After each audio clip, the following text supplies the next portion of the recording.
Bienvenue dans cette nouvelle vidéo où nous allons voir comment paramétrer le module de To-Do List.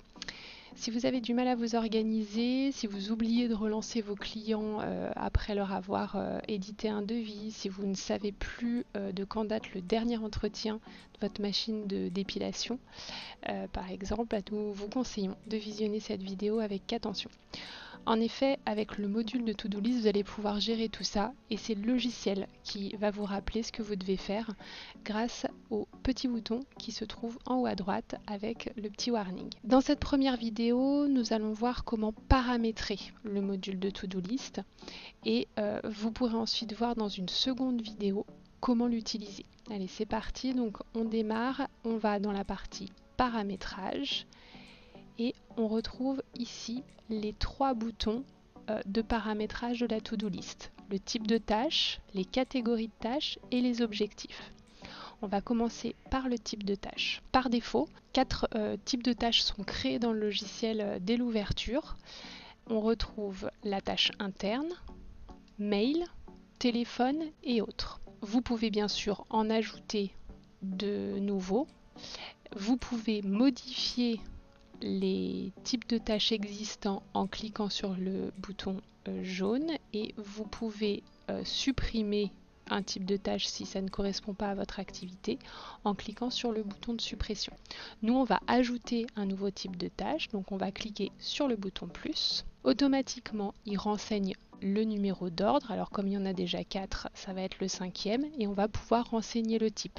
On va mettre par exemple courrier si vous souhaitez gérer la tâche des envois de courrier, de publi-postage, ce genre de choses. Je valide et mon type de tâche a bien été créé. Nous allons voir maintenant la partie catégorie de tâches. Quand on clique sur le bouton, ça ouvre bien la liste des catégories de tâches. Donc par défaut, ce tableau est vide. Ici, nous avons déjà rentré plusieurs catégories de tâches comme ménage, prospection téléphonique, suivi client, etc. On retrouve les mêmes boutons, le plus pour ajouter, le bouton avec le stylo pour modifier et le bouton moins pour supprimer. On va tout de suite cliquer sur le bouton plus pour ajouter une nouvelle catégorie de tâches.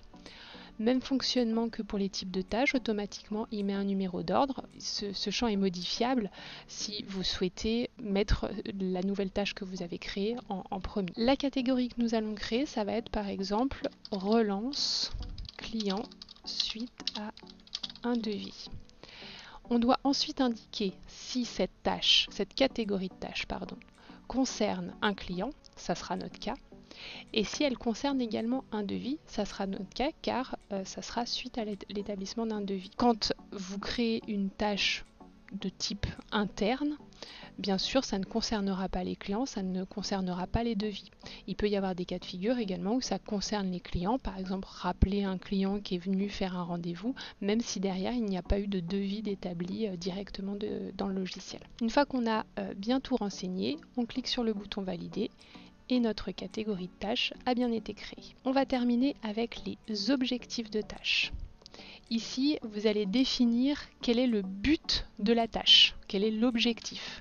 Comme pour les catégories de tâches, quand vous démarrez avec le logiciel, ce tableau est vide. Ici, on peut voir qu'il y a eu déjà des objectifs de tâches de rentrée, comme par exemple pour une catégorie suivi client, l'appel de satisfaction client. On retrouve les mêmes boutons, le plus pour ajouter, le bouton avec le stylo pour modifier et le moins pour supprimer. On va tout de suite cliquer sur le plus pour ajouter un nouvel objectif de tâche. Un objectif de tâche est forcément rattaché à une catégorie. Nous, on va le rattacher à la catégorie qu'on vient de créer, relance client suite à un devis.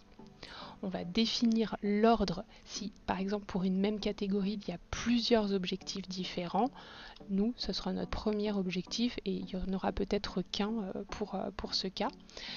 Notre objectif, c'est de vendre un abonnement. Une fois qu'on a rentré tout ça, on valide et on retrouve bien notre objectif de tâche rattaché à notre catégorie de tâches dans le tableau.